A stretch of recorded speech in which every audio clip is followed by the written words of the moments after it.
une fois de plus, Titine Jolie, André de Kinshasa, bonjour la base FECODU internationale. Je suis très heureux auprès de vous, mais avant tout, je voulais m'excuser dans l'erreur technique et celle qui une émission précédente, et surtout qu'il y a partie où j'ai parlé quand il y a équipe nationale, son qui m'a bien été. En fait, je ne sais pas, ils ont caprice technique. Où est-ce qu'ils ont vraiment, on a tenu une émission de l'eau, na banda, na 10 dernières minutes, l'émission précédente, après tout actualité,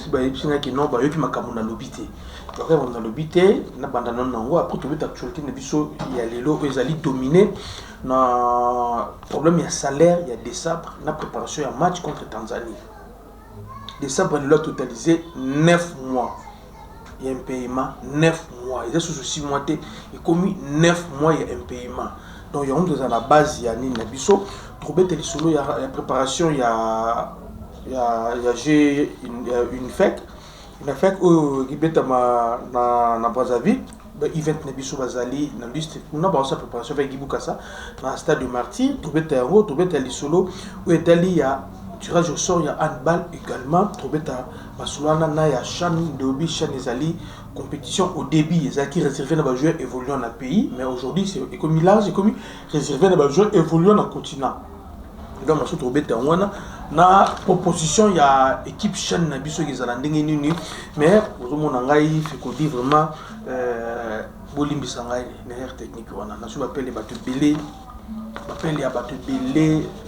belés, papa Florent, Axel Mboma, ce que vous avez fait sur votre merci. Donc, un conseil, Florent Axel Mboma, depuis l'Amérique du Nord, on a fait sur votre pourquoi pas, le président de la FECODI section New York, le péché Pembote, Eloge Kupanda, Makombo, est-ce que vous avez péché Mbote, Audrey Chikou, n'a pas jamais, fils Njonzi, n'a péché Mbote, tout Balingara, Titine Jolie. Merci vraiment, tout bêta solo.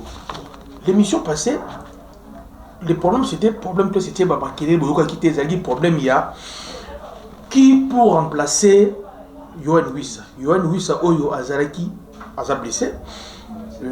Nandé to peneki banquette moko ba fécodiste na plateforme bakute na wisa na tia ba photo même dans page na monaki même na statut na ngai ya wisa basolaki wisa bino toujours dépendre na comment on appelle ça l'équipe médicale l'équipe na bango mais lui il est là en automne na beki ba tia qui cheville dans le colo wisa zate wisa c'est une pièce maîtresse il y a 11 de départ il y a deux sabres l'équipe tout au bêta na bango mais minene avant match tant que le point fort il y a RDC maintenant à combat Wissa et maintenant trouver contre Tanzanie Wissa aux alatés c'était ça une fois à remplacer Wissa. J'avais à parler avec beaucoup de gens Tosolo na bango jusque là sauter dans la liste ODC Batiko Bimisa na be Elio ODC va convoquer qui on n'a pas vu Elio encore remplacer Wissa. On n'a pas vu Elio encore remplacer Wissa même si dans la liste to bakse qui se laisse Katopa. On n'a pas vu Elio va remplacer Wissa, Namsala Wissa Salaka. Avant de remplacer Wissa, on va remplacer Wissa. Parce que, dès qu'on est un peu houleux, les gens disent que non, nous, en fait, on changer le système déjà pour bêta, comme lui, ça c'est tout bête. Non, tu peux changer tes bannières. En réalité, on ne peut pas changer le système de jeu, notre système de jeu pour Wissa Zati. C'est le même système de jeu, sur 4e nation. C'est le même système de jeu, c'est celui qui est là, nous respecter en Afrique. Comme sur Wissa Zati. Si tu changes le système de jeu et qu'il soit simbité, tu peux se raisonner. Ah, c'est ça. Si Wissa Zate, il faut que le joueur a remplacé de Wissa. Mais un jour, toujours à remplacer Wissa, il faut que la performance n'ait un club. Hein? Il faut que le rôle de Wissa joue dans l'équipe nationale. Wissa, dans le Léopard, qu'est-ce qu'il représente? Premièrement, on a ma collègue naïe, ma joueur, on va regarder dans 11 de départ. Où ça représente quoi? Pas bango. Qu'est-ce que oui, ça représente pour notre équipe adverse? Qu'est-ce que oui, ça apporte à l'équipe nationale sur un terrain? Rôle oui, ça a joué à ce qui, bisous tous autres taquets, à un ballon et qui tous autres taquets à un ballon. Et rôle ni nous ça joue à ceux qui tous autres ballons qui biso tous en a ballonté à jouer un rôle ni présence naïe style de jeu naïe. Il faut aussi la banaliser surtout qu'on maîtriser en gros après que tu as la nana qui remplacer oui ça parce que qu'on changer ce dispositif tactique d'Abisso pour l'absence à oui ça c'est pas une raison.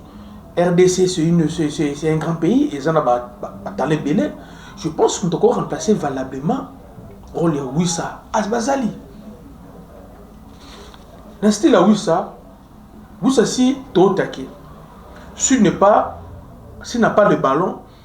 Pour observer, déjà équipe adverse, il y a déjà un ou deux moko déjà ça la permanent permet na wisa na moko so kengi na déjà pour wisa et tika kama ba couloir espace wisa à lui-même surtout so taqué il y a déjà deux joueurs au kengi la kai ceux qui sont taqué et que tu as na ballon équipe adverse surtout so beta na bango tu remarques comment que non latéral na bango na couloir wisa mataka mingi té parce que wisa c'est un danger. Oui, ça, oui, Hazard, la vitesse, apporte un peu ballon trotté. Il n'est pas un grand dribbleur, mais oui, ça a un style naïf. Ceux qui ont attaqué, qui vont passer, oui, ça balle. Contrôle à Liboso. Contrôle quand il y a Liboso, oui, ça ballon. Deuxième contrôle naïf, et c'est là à Lugaka, Poto, à Divex, Atal. Comme ça, ballon à carré. Et d'où ceux qui ont monté, ceux qui ont contrôle à Liboso, deuxième ballon à Poussi. Elle a toujours sollicité Inde direct ou Inde indirect. Inde direct, ça veut dire quoi? À Betty, aux hommes, c'est lié. Vous comprenez? D'où soit à Betty, aux hommes, c'est lié. À Betty, à Tikelo, à Keipo, au Yoko, ça me tombe sous, mais au coup, à Nelly Bosso. C'est ça, style, il y a déjà oui, ça. Raison pour laquelle tu vois que oui, ça a danger permanent dans le cas divers. Parce que le lot, oui, ça a zadé. Qui va remplacer oui, ça? Moi, je ne vois pas dans les lettres aux Anabangwana, dans sous-estimé Bangoté. Mais toute la performance dans le club Nabango, nous avons besoin d'une équipe nationale, un rôle où ça se bêta, Bangoté. Il y a un moment où on va faire qu'on réfléchit. Pourquoi pas faire appel à Yannick Bolassi, Oyo, Lelo Oyo, Tomoni. Il commence à marquer des buts, il commence à donner des passes, à coller la maturité. C'est un élève très percutant. Il ne recule pas devant le défenseur. Il ne faut pas oublier. Il ne faut pas oublier, il y a Cédric Bakam aussi. Ou Azongi. Déjà, Bakam ou Nabolas va bêta. Bakam Nabolas va bêta. Donc, le coup, pour attaquer à mon avis, moi, proposition concernant qui peut remplacer, oui, ça, je pense, jusque-là, c'est Bakam. Mais chaque, à quoi ça là, mais depuis un certain temps, on n'a pas vu mais chaque autre monde en chan.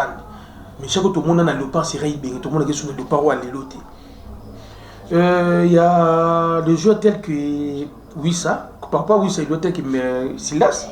Silas, le gamin, il peut faire ça, mais Silas seulement, il n'est pas vraiment assez professionnel dans la gestion carrière, dans ma capacité ça. Donc, quand on va vivre privé, Silas Katopa.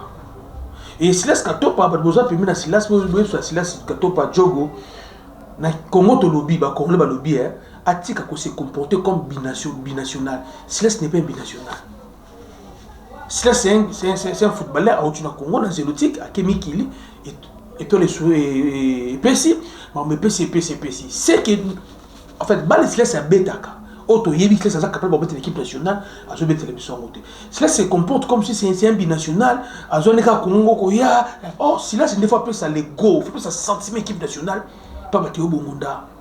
Il faut plus ça sentiment équipe nationale, non à Sadiki. Parce que Silas attend à une équipe nationale, une équipe d'âge, Mathéo Bomonda Bazati. Silas une équipe nationale, ancien lopin de Bazawana, na baroto Mbiaka, ils ont chancé le bien pour mettre une équipe d'âge, ils ont Silas, une équipe d'âge dans le léopard. Alors, l'attitude n'est pas comme on dit que non, c'est un binational, qui est bon de la caillou, par le départ, tout ce qui est là. Raison pour laquelle Léo Silas, il est où? Léo Silas, il est où?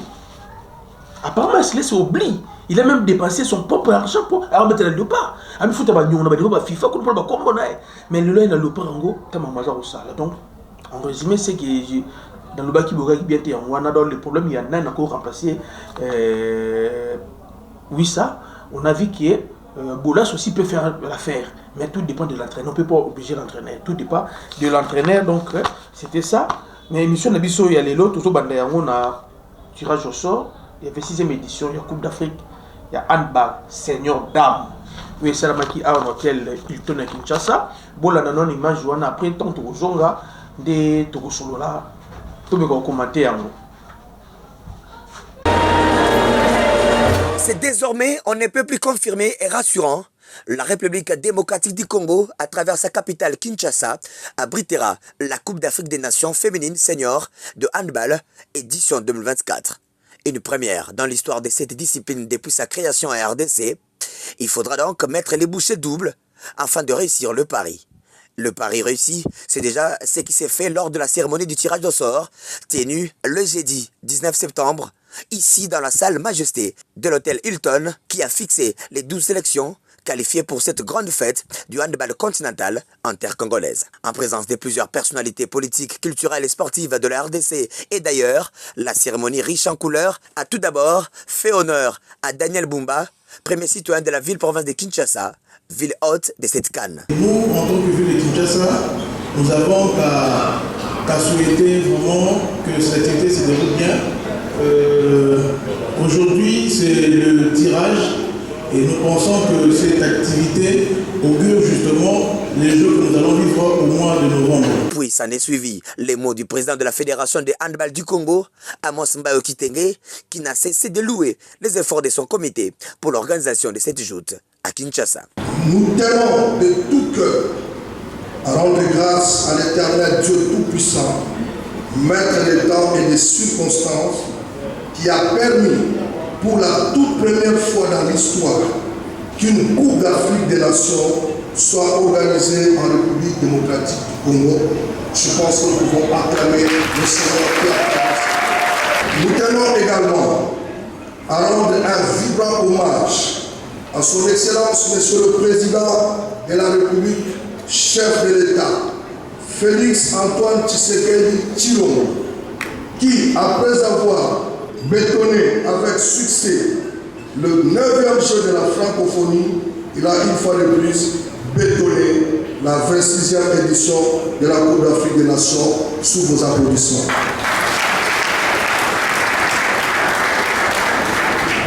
Nous les remercions d'avoir mis à la disposition de la jeunesse congolaise des installations sportives modernes, lesquelles ont permis à ce que la Confédération africaine de handball puisse valider la candidature de la République démocratique du Congo à l'organisation de la 26e édition de la Coupe d'Afrique des Nations version féminine. Et à son tour, le président de la Confédération africaine de handball, le docteur Aremou Mansourou, a salué le sacrifice consenti par les autorités congolaises pour s'offrir cette compétition. Je voudrais tout d'abord exprimer ma profonde gratitude à son Excellence, M. Félix Antoine Tshisekedi Tshilombo, président de la République, chef de l'État, pour la haute confiance qu'il nous a accordée en autorisant la tenue de cet événement majeur ici, dans ce pays connu pour sa générosité légendaire. Pour sa part, le ministre des Sports, Didier Boudimbu, a rendu hommage au chef de l'État, Félix Antoine Tshisekedi, avant d'exhorter le public sportif congolais à s'approprier cette compétition. Je saisis cette opportunité pour remercier le premier sportif congolais, son Excellence, Monsieur le Président de la République, chef de l'État, Félix Antoine Tshisekedi Tshilombo, qui, dans sa vision, a toujours manifesté la volonté politique de voir la République démocratique du Congo organiser des grands événements sportifs d'envergure internationale pour la promotion du sport dans toutes ses formes et le rayonnement de notre pays sur le plan international. Fini les discours, place à présent à la cérémonie du tirage au sort proprement dite. Répartis dans les deux poules, A et B, les 12 équipes qualifiées sont fixées. Pays hôte, la République démocratique du Congo, hérite d'un tirage relevé avec l'Angola, quadruple tenant du titre, la Tunisie, 3 fois vainqueur de l'épreuve, le Cameroun et l'Ouganda. Ouais, en fait, il y a toujours des stratégies. Quand on joue, on se connaît. Et à part ça, si vous m'avez vu, je me suis levée pour aller vers le président. Il m'a dit de prendre le groupe B. De toute façon, quand il y a une grande bête, c'est mieux de l'affronter avant. Et on a confiance au groupe. Et au deuxième tour, on sait qu'on sera libre pour avancer jusqu'à où la Coupe va nous ramener, quoi. Dans le groupe B, le Congo-Brazzaville, 4 fois vainqueur de l'épreuve, va s'affronter au Sénégal, à l'Égypte, à l'Algérie, au Cap-Vert et au Kenya. Oh non, le tirage est difficile. Les deux groupes sont des groupes très forts et il y aura de beaux et de grands matchs. Donc dire qu'il y a un groupe facile, non, il n'y en a pas. Même le groupe que la RDC a choisi, c'est un groupe pimenté, hein, je vous l'assure. Le tirage est donc passé, place à présent à la compétition qui, elle, débutera le 27 novembre prochain à Kinshasa. Ouais, bon, on a dit reportage de Sali concernant le tirage au sort, bon, mon l'équipe bien, toujours 5 à tous les fécodistes, c'est une première fois, dans la compétition, toujours la organisation comme Néné, parce qu'il y aura 20 nations qui vont venir chez nous ici à Kinshasa. Vraiment, tout le monde pour votre formation également. Notre ministre du tourisme, il était en Italie, la ville à Milan. À Solo, là, il va diriger un club à Milan. Tout ça, un partenariat par rapport à pousser, booster moi image RDC de Bandamboka, pour pousser pour visiter Congo. Des bambous comme ça, là, on a un club. Et les dirigeants, il y a assez Milan, qui d'accord, les ministres, il y a eu le tourisme à Kinshasa, le vendredi passé. Azaraki na conseil des ministres, il a proposé ça comme un projet que RDC a signé partenariat na AC Milan pour booster moi tourisme na RDC et le gouvernement Bandima Kiango, c'est encore un projet gouvernement Bandima Kiango et ça la biso quand même bien donc il n'engage à la carte coutu idée que sur niveau fait connu pourquoi pas l'équipe ne se met à la Coupe d'Afrique ba coupe à confédération to ba bima libanda. Pourquoi pas coacher comme un club na bango na banel, pourquoi pas le gouvernement congolais, chaque équipe il y a discipline union surtout Coupe d'Afrique, pourquoi pas c'est la brosse à moi de Congo déjà qui non Congo mon pays, tu visiter RDC peut-être Congo mon pays, RDC toi RDC my country, RDC mon pays, bah tiens au Mabongo et ça peut quand même moi bien pour na côté wana toujours singa na moi simba beaucoup du sérieux pour l'organisation. Il a fait 6e édition, il y a Coupe d'Afrique handball dame Vanda Solola président Monsumbayo aux en charge division et footara nangote Luka Batuto et Baza expert dans le domaine on a qui sont des Congolais Vanda Solola Luka coach Abou dans la ville à Lyon. La PC Mbote Mester Ngalola, la ville à Lyon, parce Mbote, Luka Coach Abou, Sanissa Bango, vient à donner ça comme un sénateur. Donc il n'y aura pas en la maternité, Luka expert Oyo Yebi, pour aider pour l'organisation de récite et loko. Lorsque je parle de l'organisation de récite, les récites ça vient que Bissoba Congo, il faut toujours médaille, il faut toujours un podium. On s'attendait à Sali. L'Inafoot contre toute attente, toujours dans ses habitudes. Il a parlé de 6 montées, finalement il y aura 5 montées. L'émission précédente, on avait déploré, l'Inafoot était incapable d'établir la liste de clubs qui vont descendre ou les clubs qui vont monter. Ils étaient au nombre de 12 pour disputer sur place.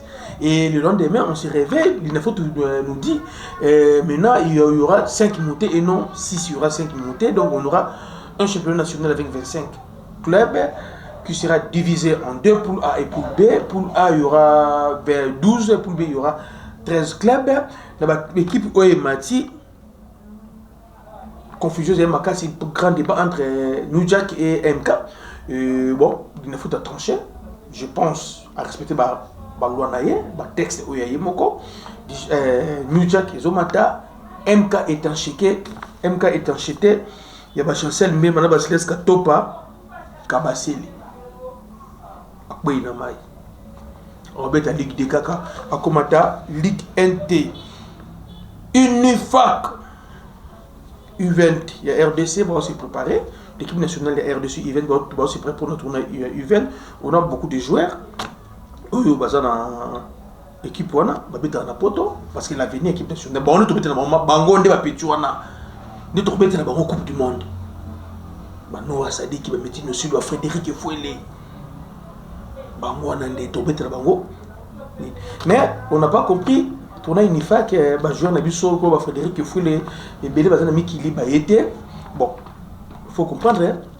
été le calendrier de permettre ils sont là, on s'est préparé dans le Brazzaville parce qu'on a qui a visité par le ministre Yaspor Didier Boutimbou et donc visité Bango, place qui va loger. Tout le monde a imaginé excellence Boutimbou visiter Bana, bon toujours.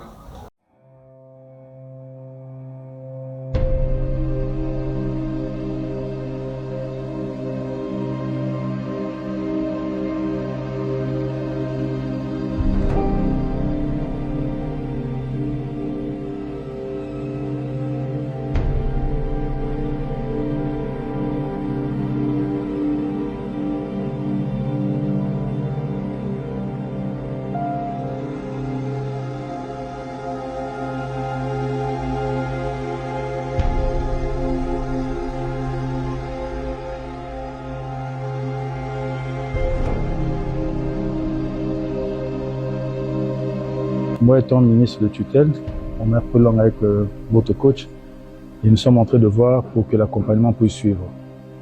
Pour que même pendant vos déplacements, que vous ne manquez de rien et que tout puisse être fait, il faut savoir que vous soyez motivé pour mener sur la victoire. On espère que vous allez être performant, ça, parce que j'ai toujours dit, même j'ai dit au Léopard Senior, qui s'y abat, c'est l'entraînement, c'est la motivation, c'est la détermination. Si vous êtes motivé, vous avez la volonté, je pense que vous pourrez ramener la victoire à la main. Ne pensez pas que si vous n'avez pas vu peut-être le chef de l'État, la première ministre Baye Aate, qui ne sont pas avec vous. Ils sont avec vous à 100%. Et le message est très clair, allez-y, battez-vous. Nous sommes là pour vous soutenir et vous représentez la République valablement.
C'est encourageant.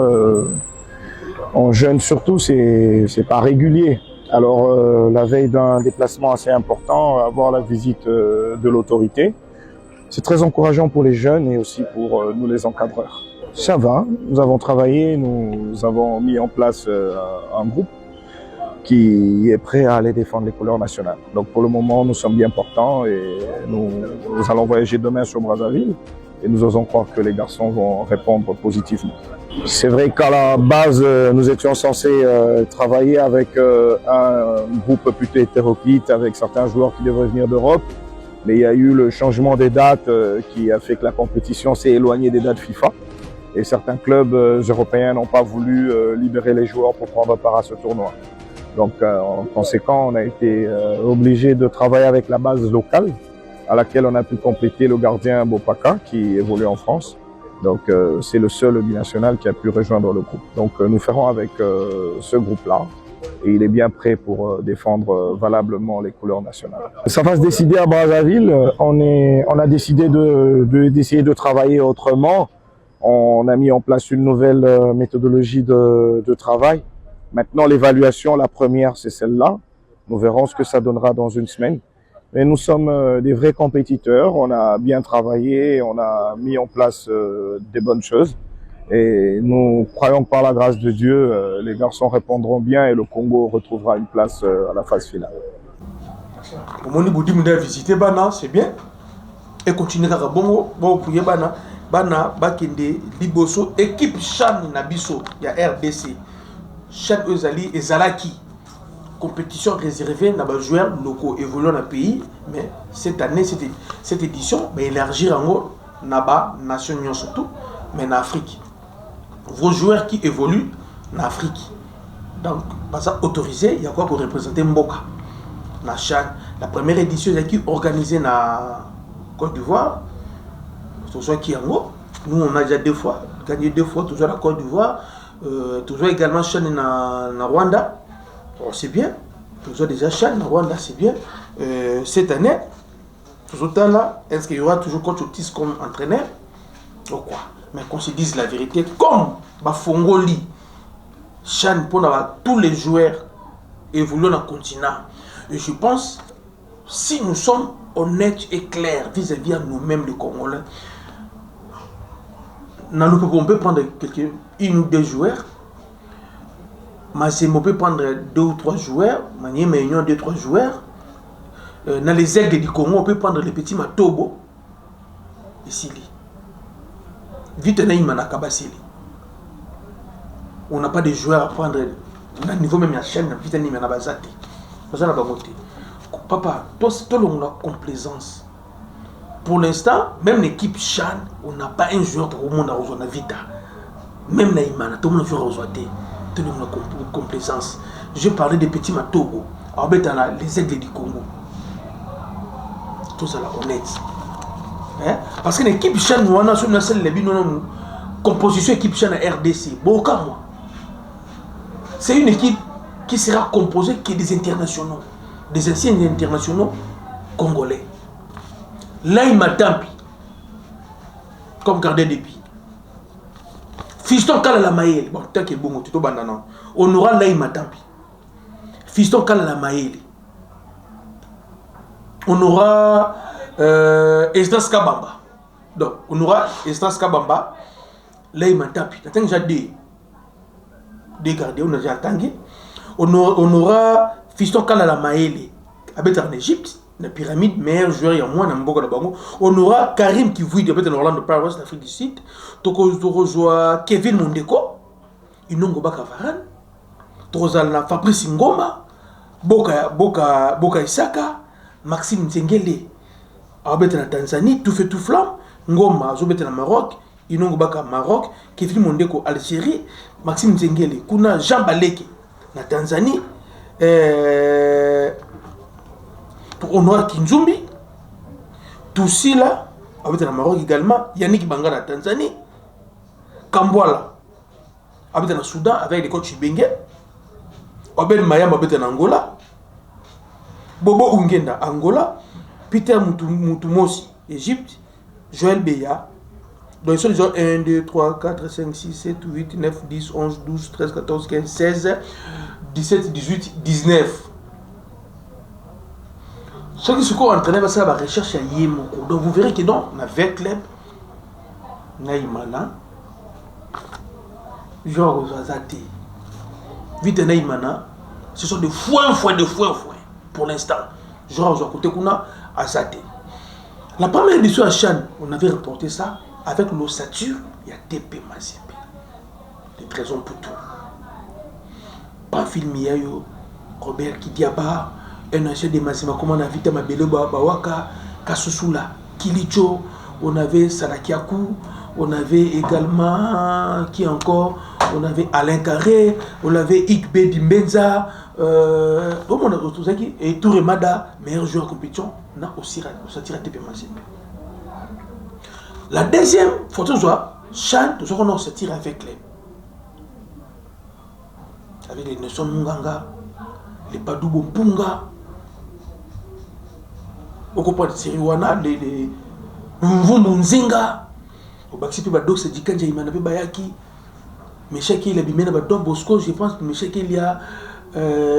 Qui encore il y a. Le joueur moi M. Kapazala Kiwana. Vous comprenez? Bolingi Bangi, Baning. Donc, surtout ça, on équipe Moko, ils ont du colo. Faut nous avons la même équipe CHAN. CHAN a su que qui a tout mis sur 0 point, sur 1 point, sur 0 point, sur A. Les conséquences, il y a des organisations dans le championnat national. Et dans le Néwana, je suis un peu dans le niveau de avec les Benzimouaka, des simples fonds de foin, nous ne pouvons pas de foin. Conséquence, donc, ce n'était pas Otis Ngoma. Nazara victime. Abimara victime parce que c'était lui l'entraîneur. Et après, on a compris. Ah, c'est la recrutement. C'est la femme de cela recrutement. C'est ça aussi. Problème de cela en équipe nationale, on doit laisser l'entraîneur faire son travail. Nous devons laisser l'entraîneur faire son travail. Il faut que l'entraîneur soit là. Même un problème comme le Lovita. Si on a un stagiaire, Ouad, les Marocains là, avec lui, mais là, avec lui, on a fait que tout le monde mais tu quoi, mais tu quoi, mais tu quoi, Nathalie parcours avec l'EP. Nathalie, parce que John Awuchi, Nabi Azan va vite à comme donc il n'a habité comme on dit Maroc pour associer un Marocain, l'autre qui a couché vite et comme on passe la recrutement avec nous va jouer routine vita non pas de fondamentaux à football. Ah papa bon ça la déballer l'eau bakay bino boyino va jouer na bino allez nous comprenons quand entre Franco Amadou Diaby na yabi yo suma ba joueur te Amadou Diaby no ba suma ba joueur na demande entraîneur suka ay ba jouer ba tikle chungu bord ngwana donc lui mo ba ngwana mais équipe chali na biso ba ndeko na ngai sur la tali liste nous mon équipe chali na biso Togo zo chano toujours kendele o ba Kenya na ba Tanzanie to ba Uganda Togo zo chano parce que on a des joueurs qui sont aguerris. Et la majorité, ce sont des internationaux congolais. Maël, Tidou Azali, Karim, c'est un ancien international, Inongo Baka, Kevin Mondeko, Fabrice Ngoma, presque Bango, tout.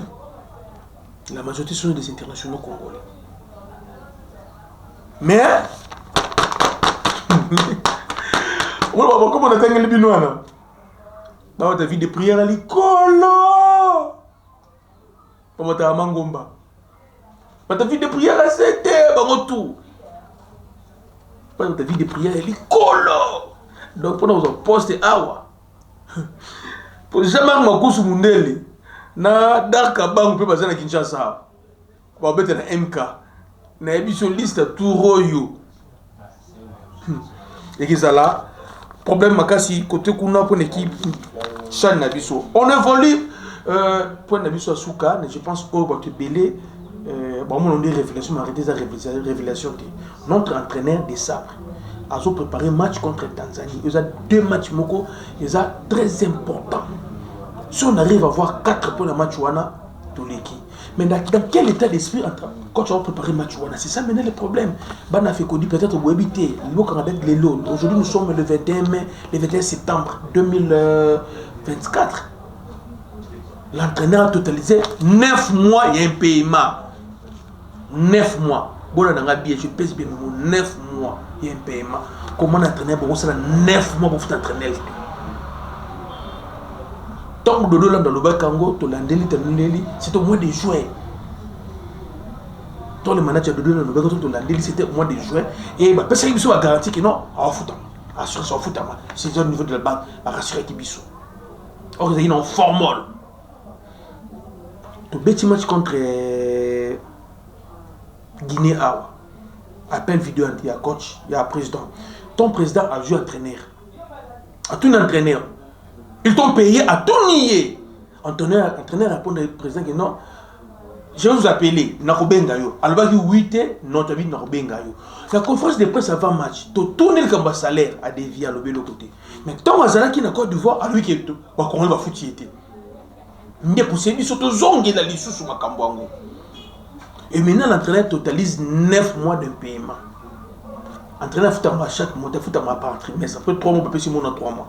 Et maintenant 9 mois. Moi je me demande par quelle magie.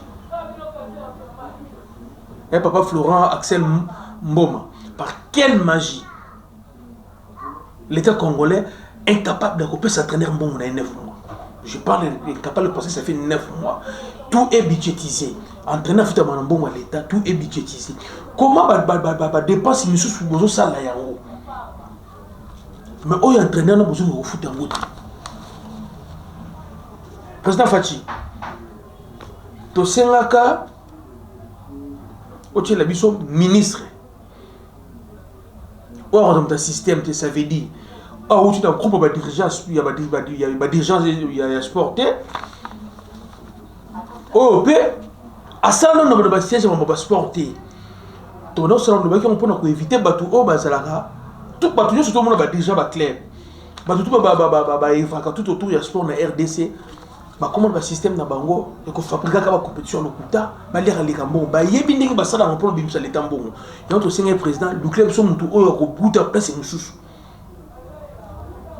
to senga ki yango mutu ba place mususu to senga ki ministère ya jeunesse na sport et loisirs ba sangisa yango et comme eloko moko meza la rattacher la présidence de la république na insistant dans ba mission et ba commissaire président de la république andima ki yango bien que le ministère du sport et comment côté la parti politique et que Tomba qui n'a pas parti il y a Guilain Yemwe et les Guilain Yemwe montent pas tondo là de tout tourner non au point d'un ministre du sport avec Yoann Ekoutri mon chef de l'État tant on nommé Didier Boudimbo on a compris que le président a besoin de au président a confiance là y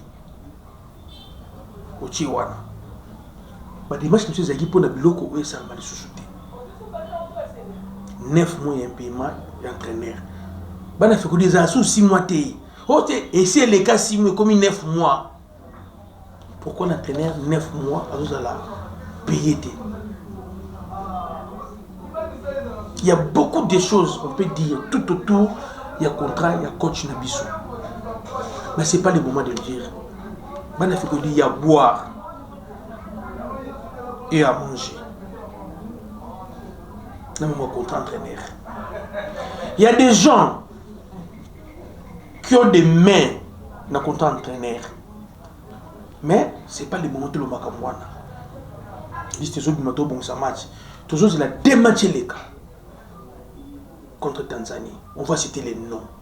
Moututu Oazorata $1 dans le contrat entraîneur. Tout le temps à Kombonaï. Banda entraîneur, dans Moutou Oya Mimena Rabiso de Sabre. Banda dans Nazaraki. Yé Shembo. Kabulo. Je l'ai dit des Boudim. Tout le temps à Moutou, surtout Oyo. Azora $1 dans le contrat. Il y a coach. Banda Fikodi. Mon contrat entraîneur, il y a beaucoup de choses. Beaucoup de choses. Vous avez mon contrat entraîneur dans Bissau. Mais comme résultat, les autres sont toujours positifs. Notre entraîneur, nous Congolais, nous risquons de dépasser plus que même fois 5 ou de dépasser par an. Hector Cooper. Il y a des Congolais qui voulaient, avec des Congolais, dans leurs habitudes, pas tous les Congolais, il y a un groupe de Congolais, dans leurs habitudes, ils veulent toujours escroquer RDC, que escroquer Mboka Nabisomo, derrière contre entraîneur. Pas possible. On m'a dit que non, pourquoi moi entraîneur à Zolo Bangote? Vous savez comment l'entraîneur gagne combien par match si nous gagnons? Prime, vous savez combien? Et l'entraîneur a une prime spéciale, prime présidentielle. Est-ce que vous voyez bien? Est-ce que vous voyez bien? Les lots de Sabre ont un pouvoir absolu. L'équipe nous a même les gens de Connor, ils ont des sabres. Même les Connor, ils ont des sabres. Ils ont des sabres. Les lots sont mis des sabres au président de la République. Comme ils ont des sabres, ces gens-là, il y a quelque chose. Donc, on pense à un contrat des sabres. Il y a quelque chose. Mais l'autre, c'est un gars. Pour que ça me tout préparer match. Pour que ça me tout préparer match à Tanzanie, il y a sérénité. On a déjà joué contre Tanzanie, na Korogo, frontière entre Côte d'Ivoire, Mali et Burkina Faso, dans un stade de jour. Nous, notre équipe nationale, notre force, c'est lorsqu'on n'a pas de ballon. Chose dans la ballon, c'est ça notre force. Au moment niveau, Moutou Samina Piquel, se déploiera pour le ballon. Heureusement pour nous, on a un SND. En tout cas, une équipe de Bango, bien qu'elle ait un carton rouge. Mutu semna peut-être tombe matin pour nous récupérer ballon. Et c'est le temps à zongaka.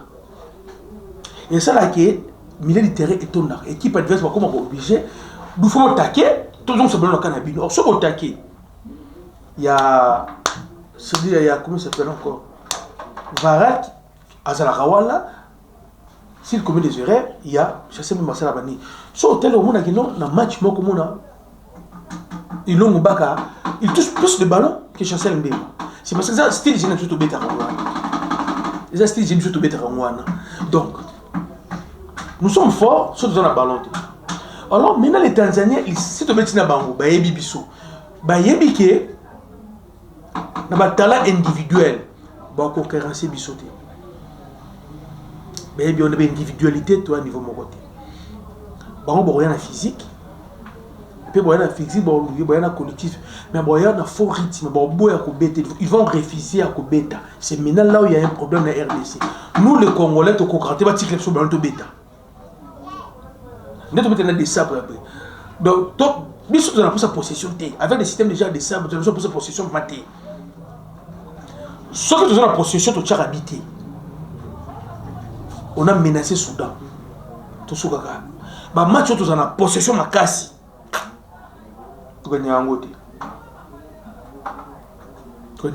Parce que les milieux de terrain on n'a pas de techniciens. Maintenant les Tanzaniens de Bazana Bayebi.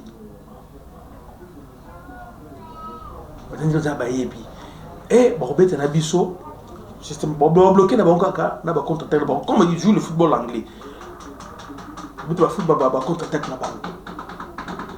Sur tout ça, il faut entraîner la morale posée. Face à la morale posée pour nous faire un malam. Quant aux joueurs, les joueurs sont là. La liste, la est en train de faire sa liste. Il faut dire une fois de plus. Batika Koko Sabino. Batika Koko Sabino. Moi, comme beaucoup de monde dans les réseaux sociaux, entraîneur, à contrater Bangote. Vous comprenez? Contrater Bangote, à zone de Bangote. Liste Zobima, il n'y aura pas un grand changement. Vous comprenez? Il n'y aura pas un grand changement. Peut-être, maintenant on se pose des questions. Avec les retroupes de Bakambu, ça va se passer comment? On a Samuel Essende, qui est un pivot. Style de Genesa, à Beta Rabat, le haut entraîneur, le Beta. Tu vois? On va football école. En tant que nous, nous qui sommes là, nous sommes là, bêta. Beaucoup de gens sont mais surtout un entraîneur, on peut se compter les colos. Parce qu'ils ont joué un rôle au entraîneur à l'obinaïe, à jouer le terrain. Mais on a maintenant un Cédric Bakambu, qui est le patron de l'équipe nationale, des grands cadres. Avec son style de jeu, il y a des gauches, il y a aussi un appel de gauche, droite derrière. Comment le dos il y a un défenseur. Ça va se passer comment? Ça va se passer comment? Contre Tanzanie, la CAN Bakama Beta raté.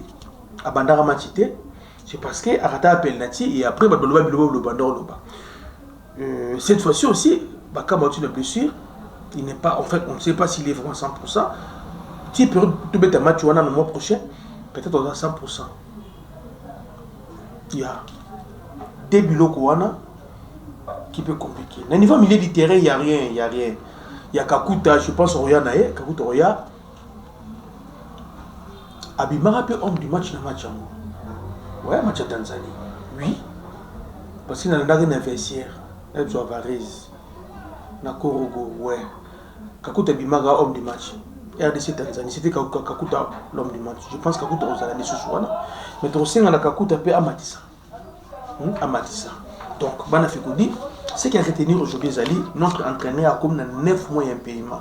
Je dis bien 9 mois un paiement. Contrat et entraîneur, Nabiso, il y a beaucoup de choses où ils ont caché. Le contrat d'entraîneur. Pourquoi l'entraîneur a pressionné tout le monde? C'est un bon pour éviter. Même le président de la République, à Kamwaki, dans la vidéo, qui non, à tout l'entraîneur, entraîneur, non, entraîneur, ah, Zobo Mamout, mais le Côte d'Ivoire, non, Non, faut y être. Même la présidente de la République a été surpris. Tu as vu que le match à Tanzanie, le président Ozala, vérité Ozala. Et quelqu'un m'a soufflé avant de monter dans le plateau. Avant, tu as vu le match à Tanzanie, il faut que coach Mbongo Naye. Tant que j'ai 6 mois, tu as devoir 426 000 $. Donc ça veut dire 66 000 primes à la qualification de la Coupe d'Afrique, à Côte d'Ivoire. 26 000 $ bon loyer, 33 000 de salaire d'il y a 6 mois. Et mené comme 9 mois.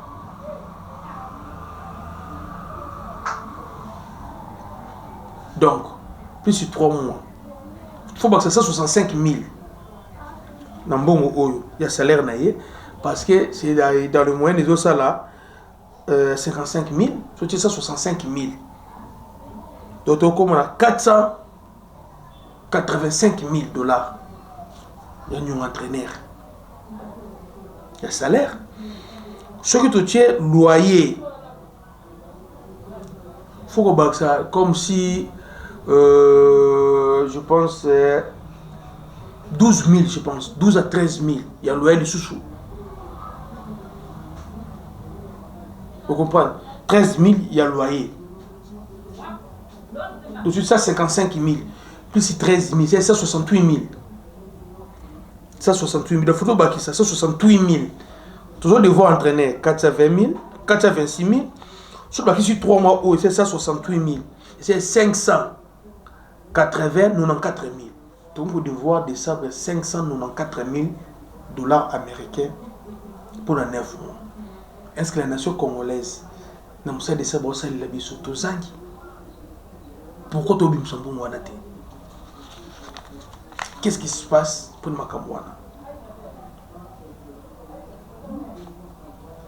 Tu la présidente de la République qui m'a dit dossier. Parce qu'on a vu même avec l'idée Boudimbo, à aucune angoté. C'est ça, on n'a pas besoin de tout oyo, bazoya, on va pas s'absorber image sous tout le monde a la réalité sous. On a vu que non, comme l'idée Boudimbo, président Kamoué, donc ça veut dire que le président il avait déjà instruit le dossier comme le président Lobaki. Or, parole de la présidente en loi, si vous n'arrivez pas à respecter la parole du chef de l'État, on ne peut pas faire confiance, c'est nous sous confiance. Pourtant, le président a tout des sapes. Il faut que des sapes, non. Donc, si le président il avait donné l'ordre, il faut décaissement, et je combien de temps, au-delà, il y a parole du chef de l'État.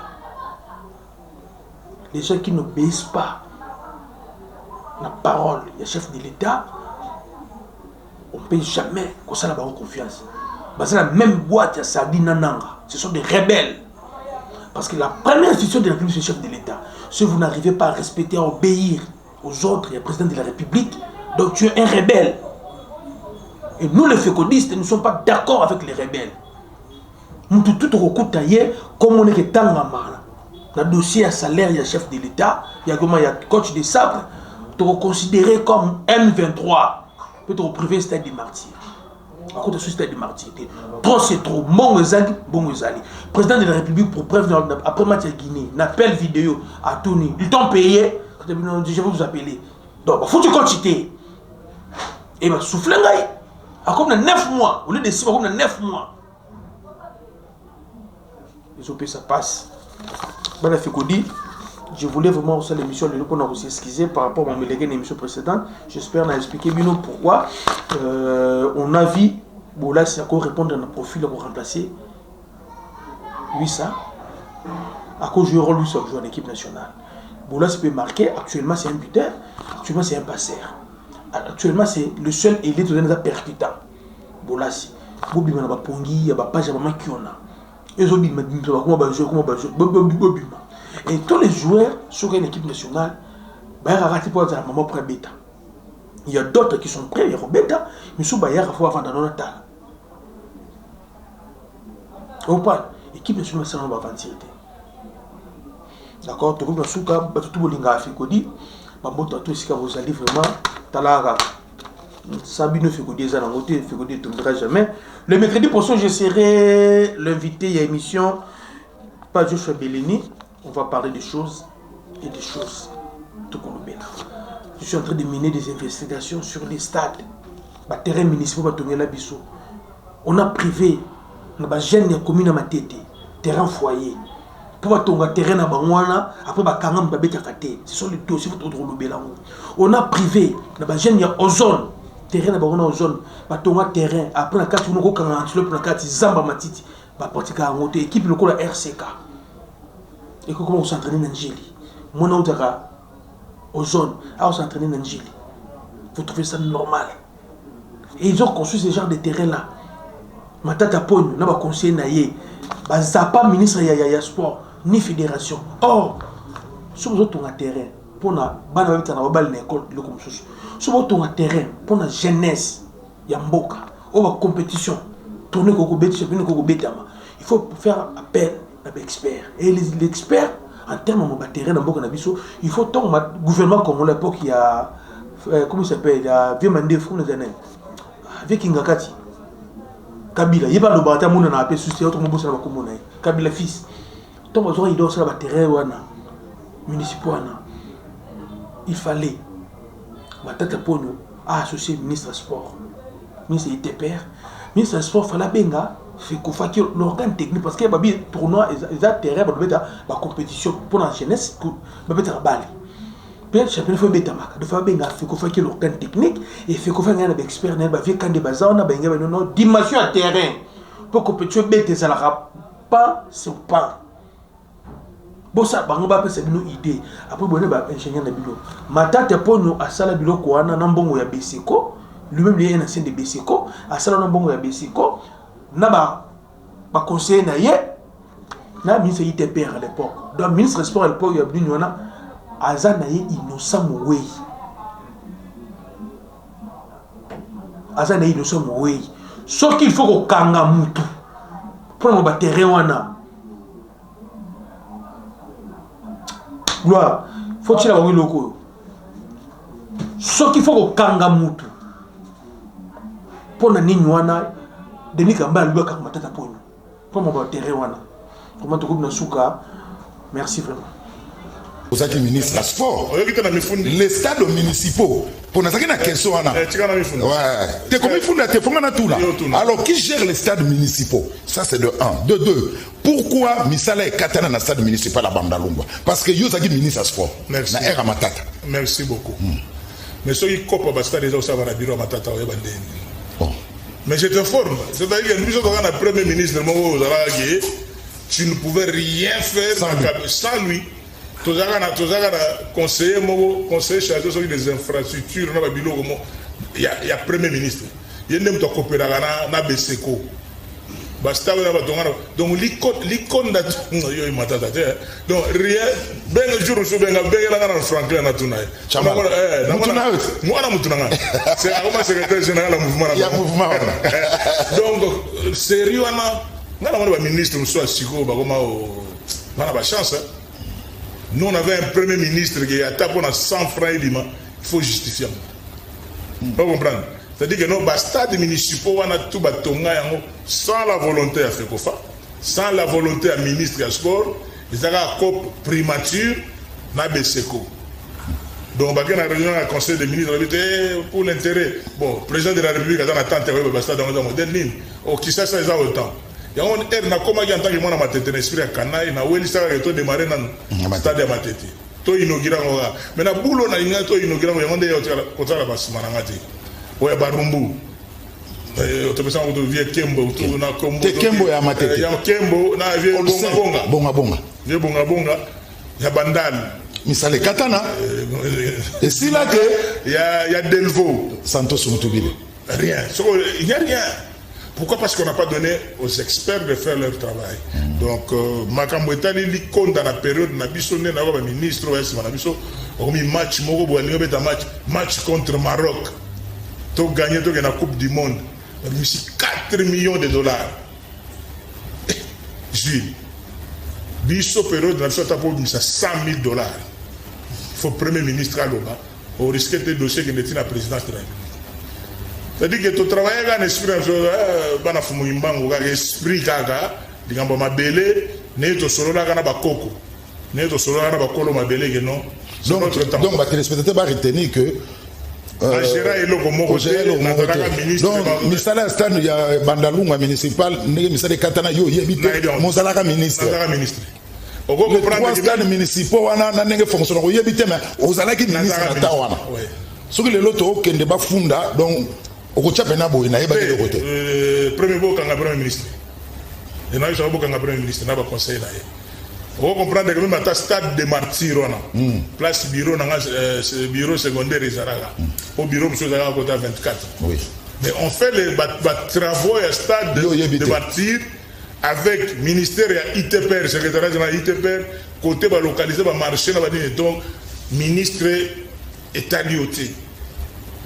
Vous comprenez? Parce que vous rappelez que non, comment il va fonctionner, ministre du sport. Est-ce que ministre a vu Kotonga Tonga? Donc, on doit comprendre. Donc, ministre, il y a sport. Il y a la vision, il y a la boule. Il y a l'esprit. Tout ce que j'ai apporté dans le sport, il y a l'esprit. Esprit. Alors, Denis